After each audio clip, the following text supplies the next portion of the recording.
Hi everybody, it's Stephanie with Planning with Peanutty. Welcome to my YouTube channel. Today I'm setting up my tiny little do-it-yourself micro happy planner for February. So let me go ahead and show you January here. Now this is all do-it-yourself. So if you want to see how I have it set up for the whole year, check out the video in the description below. Also, if you want to see that butterfly plan with me or how I did these dashboards, any micro video you want, check out that micro playlist. But you can see my February divider here needs some work, so that's where we're going to start. So let's go ahead and pull out. Now I have some old Project Life cards. Do you remember those cards? Do you still have some of those cards? They are exactly 3 by 4 inches, which is the exact size as our paper for the micro planner, you guys. So if you have some of those Project Life cards, get them out. You can punch them and they pop right in there. So I'm going to use them for my divider this month. Now, when you're punching with the Happy Planner punch, be careful not to use their preset mark. That mark is good for the mini planner and that mark is good for the classic size planner, but not the micro. We need those 4 holes to be centered on that 3 by 4 inch paper, which means it doesn't come all the way to that white line. So I took a Sharpie, made a mark here, and it doesn't rub off, so it's permanent for me. And because I'm using the Happy Planner punch all the time for my micro, it works. And you can see there, I'm just going to come to my marked line, not all the way to the white line. Because again, we want those 4 holes centered on that 4 inch paper. So I'm just going to punch. Oh, you could also, if you don't have a page, you could just find the center, mark 2 inches down so that it's perfectly centered, and then make sure that's between those 2 holes. And you could do it that way if you don't have paper that's already punched to help be your guide. All right, so now we've got that punched, and I'm going to put it on the discs because before I glue it down, I put both pages on the discs. That way, after I glue them together, I can make sure that the pages turn okay. And I'm just going to grab a cheap old glue stick. I love these.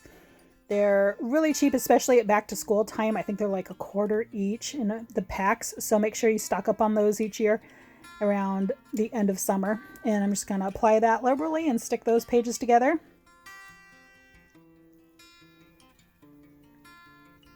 And just trying to line that up nicely, keeping them on the discs so that they still turn afterwards. There we go. And my divider was a little bit bigger than 3 by 4, so I just trimmed it down a little bit. All right, so now we have the front of the divider. For February, it looks nice and pretty. And I need to grab some filler paper. Now, back when the stores sold micro Happy Notes, I bought a bunch, as you can see here. And so I have a lot of filler paper that has different colored kind of down the middle. And so I think this red is going to be the closest for kind of February. Valentine's Day is kind of my theme for February. So I'm going to grab 5 or 6 of these pages. And I'm looking for the ones that are dot or graph paper, because those are the easiest for me to draw these grids out. The lined aren't so easy that you would have to measure. And I can put all the measurements for these in the description below as well. So let me just move that dashboard so you can see January here. That's what we're going to do for February. So I just need 2 of these sheets to face each other like so. And then grabbing I just use a regular ballpoint pen. I think it works very nicely. This is just a Paper Mate ballpoint pen and a little ruler. I like this short one because it fits in my little tool bag. And again, I'll put tools in the description below as well. And I just start with the bottom right hand corner. I put a tiny little dot in that bottom dot or the bottom square. And then I count up 6 dots or boxes, and then it's over 5 dots or boxes. And again, for exact measurements, if you're using plain paper, I'll put that below as well.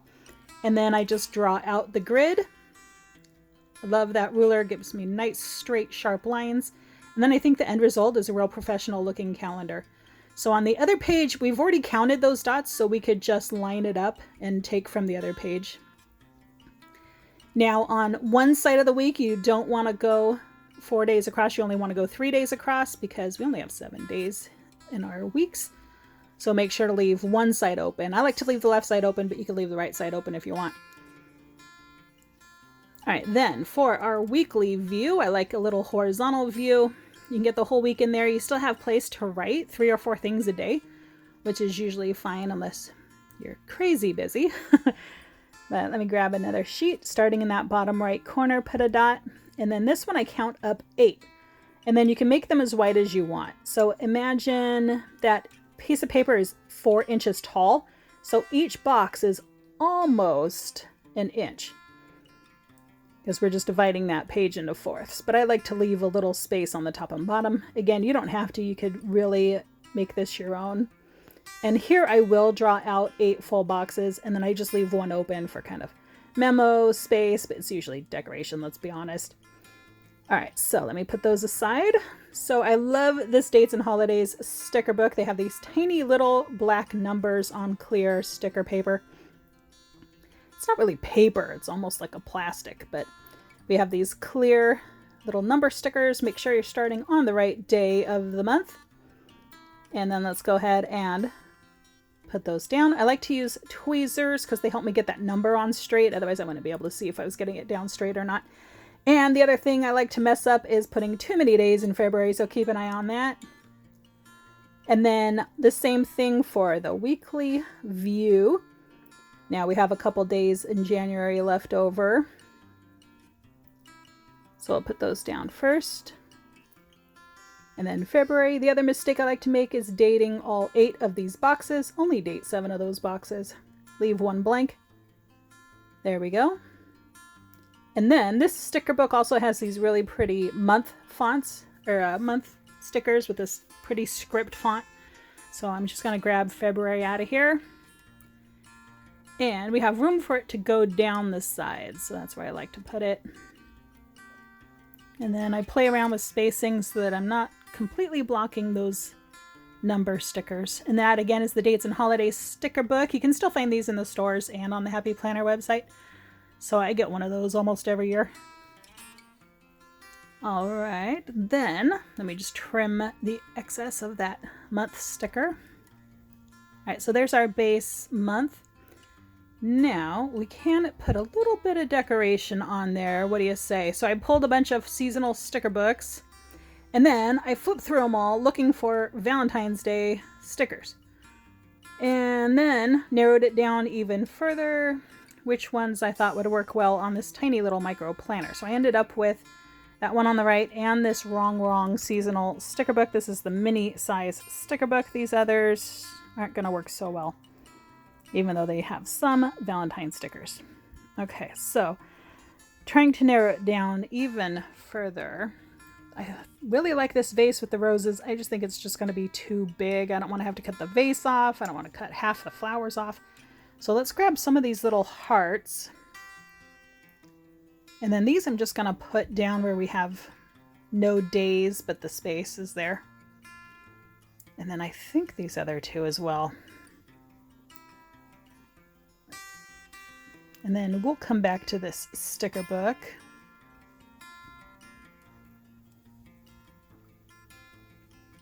Yeah, that's the Teacher Big seasonal sticker book. You get a lot of good seasonal stickers in those teacher books. All right, and then I think this girl with the heart on her shirt, I just think that's really cute. And then I'm going to play around with how high or how low to place her. Do I want her arm covering the number stickers? Do I want her other arm cut off the page? Her legs are already kind of cut off around the knees anyway, so I'm not worried about cutting off a little bit more of her legs. All right, I think right about there. And then I didn't want her over those number stickers, so I'm going to peel those 2 back up. And then I realized too that that black line I drew goes right down her arm and right down that light pink shirt. So I grabbed my correction tape and I'm just going to come in and cover up that line. Let's go ahead and do from the bottom. So even though we just drew this line, I'm going to now come in and cover it up, I know. All right, there we go. Now that's nice. It doesn't look like we added the sticker later. It looks like it was part of the design. And then let's add these number stickers right back over the top. That way she'll look like she was printed right on the page. Whoops. All right, there we go. And then let's trim the excess off there. A little bit more of her jeans. And be careful using sharp objects. I love these little sharp scissors. All right. And then that is the wrong seasonal mini sticker book. That is the Hobby Lobby edition, but she's not holding alcohol, so they didn't need to substitute it out for the coffee. I think she was always holding the coffee, which I'm going to pretend it's hot chocolate. All right, then at the end of the month, I like turning just this plain graph paper into something a little bit cuter, into like a note page or a currently page. So back to that teacher seasonal sticker book, I'm going to grab, I think, these hearts.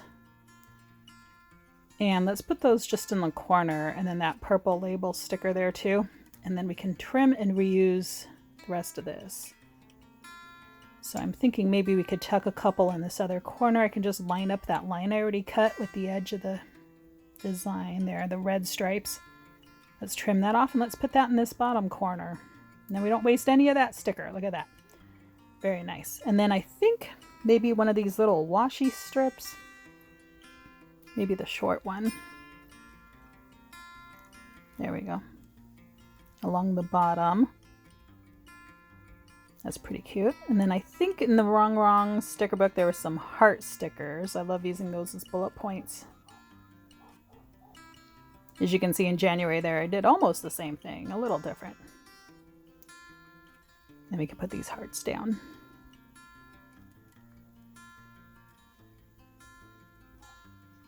And then I did the first heart and the bottom heart first so that we could space those a little better. And again, that's the Teacher Big Seasonal Sticker Book and that Wrong Seasonal Sticker Book, the mini size.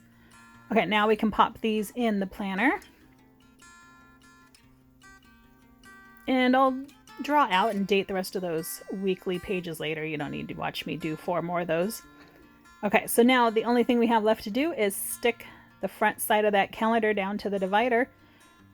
Now you can decorate both sides of the divider, and then you can use those dividers again next year. I don't mind having the calendar glued to it. I kind of like doing this if you can't tell. But I will also would have to make extra pages to put on the other side of the calendar, which would be okay, so it's really up to you.